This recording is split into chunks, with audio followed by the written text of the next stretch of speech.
United USA 2020 and beyond. Tonight is there to explore. Our vision is millions of people living and working in space. One's got to fantasize and dream about these things. If we're going to continue to make progress and make sure that our descendants have better lives than us, we need to go to space. It's not optional. Jeff Bezos, the founder of Blue Origin, and Richard Branson, the founder of Virgin Galactic, are in a head-to-head race to travel to the edge of space.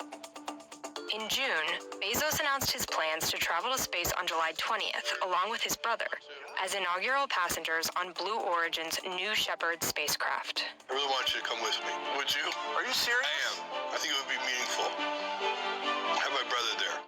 Weeks after Bezos' announcement, Branson unveiled plans to travel on Virgin Galactic's fourth crewed spaceflight on July 11th, just 9 days before the Blue Origin trip. This July, our dream will become a reality.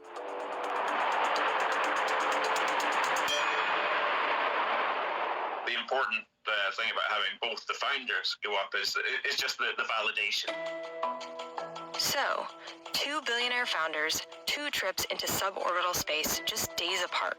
But the two companies and their missions have big differences. Let's begin with the spacecrafts and their flight plans. Galactic is much more akin to going up in a commercial airliner. Blue Origin's New Shepard rocket is much more the typical view of what a space rocket looks like.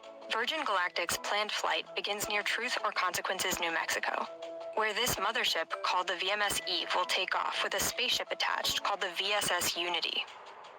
At an altitude of almost 45,000 feet, the airplane will release the spacecraft, whose pilot will rocket the vessel into suborbital space, eventually reaching over 50 miles high. This is the altitude that NASA defines as the edge of space. The flight will carry two pilots and 4 mission specialists in the cabin, but no paying passengers. And the approximately 90-minute trip will end after the craft glides to Earth, making a runway landing back in New Mexico. Now, onto Blue Origin, whose New Shepard spacecraft is slated to launch from West Texas on its first crewed flight. The vessel, which can travel at 3 times the speed of sound, includes a rocket and a fully autonomous 6-person capsule. Approximately 3 minutes after takeoff, the capsule and the rocket will separate. The rocket will then return to Earth, deploying drag brakes to reduce speeds by half, while the capsule travels briefly above the Kármán line. This is an imaginary boundary, 62 miles above sea level, that is commonly defined as the beginning of space. It's approximately 12 miles beyond the high point for the Virgin Galactic flight. Practically, there's absolutely no difference between 50 miles or 62 miles or indeed the surface of the moon. Humans couldn't survive in any 3 of these. There's a little bit of bragging rights, but officially, you're an astronaut if you go past 50 miles. The Blue Origin capsule will float back to Earth via parachute, landing in the West Texas desert approximately 10 minutes after launch. At the top of that arc is where the passengers will actually be weightless, and it's just going to be for 2 or 3 minutes. Now, from the companies, they both say passengers will be allowed to unbuckle the seatbelts and float around the cabin for those 2 or 3 minutes. Because these flights are suborbital, they're regulated differently than commercial air travel.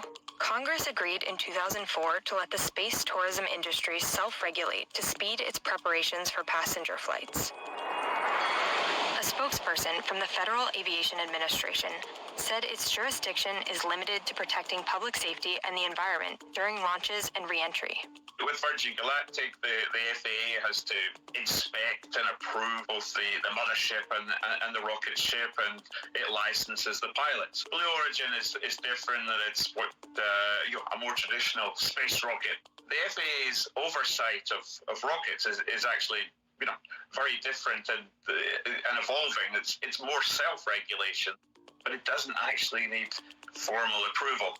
The formal approval it needs, just like Virgin Galactic, is to carry paying passengers.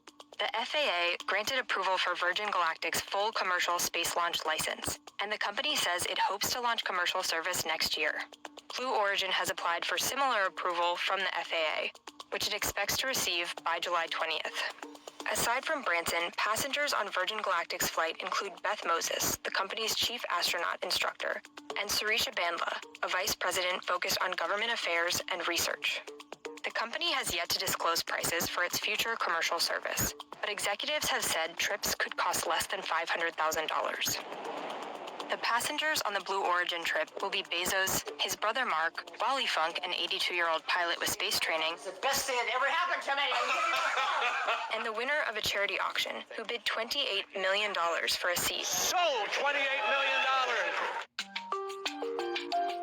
As the missions themselves vary, so too do the milestones these flights achieve.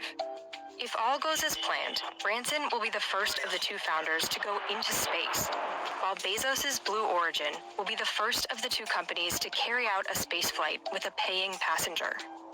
Virgin Galactic is basically a pure play space tourism business. If it's safe enough for the charismatic and well-known founder to go up and come down safely, then that will certainly help the brand. With Bezos and Blue Origin, slightly different motivations. The validation that they've managed to put someone, or in this case 4 people, to the edge of space just helps the broader Blue Origin business, which isn't just space tourism, it's government contracts and military contracts. Little background information, very, very interesting. If y'all like this, please click that like button, like and share.